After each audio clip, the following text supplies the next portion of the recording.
Mes amis, je reçois régulièrement des mots de certains membres de la fraternité Saint-Pédis qui m'expliquent que Vatican II, évidemment, est un concile hérétique, on ne peut pas dire autrement. Quand on prend un concile de l'Église catholique et qu'on dit que ce concile conduit au modernisme, c'est que ce concile est hérétique. Il faut être concret, messieurs de la fraternité Saint-Pédis. Vous êtes décédés vacantistes. Il faut être clair.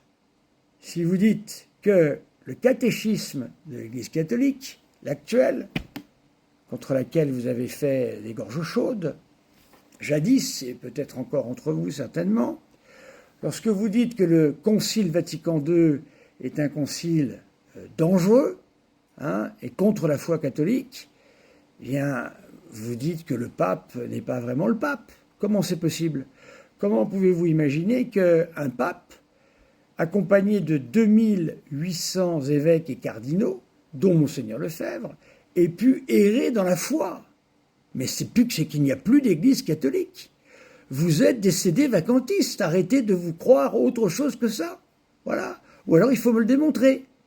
Voilà. Parce que votre syllogisme est un syllogisme qui s'appelle un sophisme, où votre majeur, eh bien, contredit votre mineur. Voilà. Vous vous appuyez sur les textes de l'Église tout en disant que ceux-ci sont modernistes. Donc il y a un problème très grave. Voilà. C'est très simple. Alors, pourquoi je suis en désaccord profond avec la fraternité Saint-Pédis? Je vais l'expliquer. C'est pas pour des raisons de gros sous, c'est pas pour des raisons d'argent ou je ne sais quoi, ou de legs. Je vous l'ai dit, c'est public. La fraternité Saint-Pédis a récolté, durant, je crois, ces 7 dernières années, 77 millions d'euros de legs. Voilà. Qui, normalement, auraient dû revenir, théoriquement, à l'Église catholique. Voilà, ils ne sont pas l'Église catholique, eux. Ils sont une association parmi les autres. Voilà. Bon, je ne parle pas ici ni par jalousie, ni par quoi que ce soit. Je parle par esprit de justice, c'est tout. Maintenant, prenez ça comme vous voulez. De toute façon, toute parole que je dirai sera mal prise. Donc, c'est pas grave, autant ne pas se gêner. Alors, en quoi je suis en désaccord? J'entendais un abbé de chez eux, je ne vais pas le nommer. Voilà, mieux vaut pas nommer les gens comme ça. Comme ça, ne voulant pas dire d'un terme rabaissant, mais comme ça, ça veut dire ne pas nommer, quels que soient les prêtres, on ne les nomme pas comme ça, quoi. Voilà, c'est ça que je veux dire. Il faut préciser parce que, vous savez, ils sont à l'affût de chaque mot, de chaque parole. Eh bien, cet abbé disait, oui, il ironisait, oui, c'est pas comme le Concile Vatican II qui nous mène dans l'erreur, etc., etc. Jamais, jamais, jamais, je n'entends dire de la part des pasteurs de la fraternité Saint-Pédis, ici je parle d'eux, je ne parle pas des célébacantistes, c'est encore un autre problème, même si ce sont les mêmes, mais ils ne se reconnaissent pas les mêmes. Car les deux se détestent terriblement, mais pour des raisons de clientélisme à mon avis aussi. Parce qu'en fait, ils sont pareils. J'ai connu des abbés de Saint-Pédis qui étaient célébacantistes et qui le disaient en cachette. Ils étaient crypto-célébacantistes. L'abbé Glaise devrait m'expliquer s'il l'est ou s'il ne l'est pas, puisqu'il pense que tous nos sacrements sont douteux. Donc c'est quand même c'est du célébacantisme doux, si je puis dire. Car il leur connaît parfois la validité. Alors, oui, je ne suis pas d'accord avec eux parce qu'ils attaquent les documents d'Église. Et c'est là où je ne peux pas être d'accord. Parce que ce n'est pas les documents de l'Église qui sont à remettre en cause. Ce n'est pas le Concile Vatican II qui est à remettre en cause. Ce n'est pas le catéchisme de l'Église catholique qui est à remettre en cause. Ce n'est pas le compendium de Benoît XVI ici qui est à remettre en cause. Ce n'est pas possible. Tous ces documents sont parfaitement catholiques. Ce sont les saboteurs que nous avons eus durant des décennies, voire plus, qui nous ont raconté n'importe quoi. À commencer par les abbés formés sous Léon XIII, je renvoie à Emmanuel Barbier, voilà, et son histoire du libéralisme. Je renvoie au professeur de Mattei sur la question de Léon XIII et le ralliement. Voilà, je renvoie à des auteurs de ce type, et bien d'autres que je pourrais vous citer, mais déjà ça c'est pas mal. Eh bien, voyez-vous, c'est le personnel de l'Église qui raconte n'importe quoi. C'est le personnel de l'Église qui veut vous faire croire que les documents sont, en fin de compte, comme eux voudraient qu'ils soient. J'ai entendu, je suis rentré au séminaire en 1994, j'ai connu encore les saboteurs, ils sont morts aujourd'hui, ils ont régné en maîtres dans les années 70, ils n'avaient à la bouche que le Concile Vatican II, ils ne citaient jamais le Concile Vatican II, au grand jamais. Même quand ils écrivaient un livre, il y avait toujours le Concile Vatican II, mais jamais de citation précise. Voilà. Et j'ai toujours été surpris lorsque j'ouvrais le Concile Vatican II de voir que ce que j'y lisais n'avait rien à voir avec ce qu'il racontait. Voilà.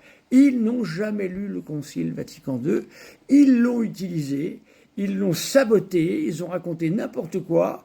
Un certain nombre d'entre eux, plus de 6000, ont quitté le sacerdoce après avoir tout dynamité, selon le principe des communistes qu'ils ont fréquentés, soit durant la Deuxième Guerre mondiale, dans les Oflag, soit carrément, j'en ai connu, rue au colonel Fabien, vous savez, cette grosse boule là, qui était le lieu de... le lieu, je ne sais pas si ça l'est toujours, du Parti communiste français, voilà, dans lesquels, eh bien, bien sûr, ils apprenaient à tous s'aborder. Voilà, et des prêtres en faisaient partie, bien sûr. Voilà. Donc, ne mélangez pas l'Église et le personnel de l'Église. Ainsi, voici un livre de Jacques Maritain, voilà, sur lequel je m'appuie beaucoup. Voilà, voyez-vous, de l'Église du Christ. Et surtout, ce qui est en bas est intéressant. La personne de l'Église et son personnel. Voilà. Donc ce livre-là, justement, insiste bien sur la distinction entre l'Église, voilà, qui est la plénitude du Christ, et son personnel. Je ne sais pas si on lit Maritain à la Fraternité Saint-Pédis, c'est bien dommage, parce que véritablement, comme philosophe, il est extrêmement éclairant. Alors évidemment, quand il veut se mêler de politique ecclésiastique ou de politique tout court, c'est une catastrophe. Voilà. Mais pour le reste, il n'y a pas de problème. Voilà. Donc nous avons deux parties. La première partie, c'est présence invisible en l'Église visible. Et la deuxième personne, écoutez bien, c'est très intéressant, la deuxième partie, le titre est intéressant, une personne indéfectiblement sainte, l'est-elle pour la Fraternité Saint-Pédis actuelle, monsieur l'abbé Glaise, j'espère avoir une réponse, et un personnel qui ne l'est pas. Voilà, et ça, voilà ce que je reproche au personnel de la Fraternité Saint-Pédis, de la Fraternité Saint-Pédis elle-même, parce qu'elle n'est pas l'Église. Elle pense avoir les 4 notes, c'est qui est extraordinaire. J'entendais un de ces abbés expliquer que les 4 notes de l'Église étaient tenues par la Fraternité Saint-Pédis. Ces gens sont fous. Ces gens sont fous. Ce n'est pas parce que vous êtes multimilliardaire et que vous avez vos 700 prêtres que vous êtes l'Église. Les légionnaires du Christ avaient plus de prêtres que vous. Et ils n'étaient pas l'Église pour autant, hein, que je sache. Et leur fondateur était une canaille et un faussaire tel qu'on l'a découvert, le père Maciel. Et on fera peut-être des découvertes sur Monseigneur Lefebvre. Je vous rappelle que Monseigneur Lefebvre, nous n'avons toujours pas sa correspondance. Et moi, la manière dont il a menti à Jean-Paul II et au cardinal Ratzinger à l'époque m'effraie. Je vois un menteur patenté. Comment peut-on faire confiance à un menteur patenté comme celui-là? Je ne sais pas. Pourquoi, comment? Paul VI pensait que c'était presque une pathologie chez lui. Voilà. Donc ce livre, je vous renvoie à ce livre qui est extraordinaire.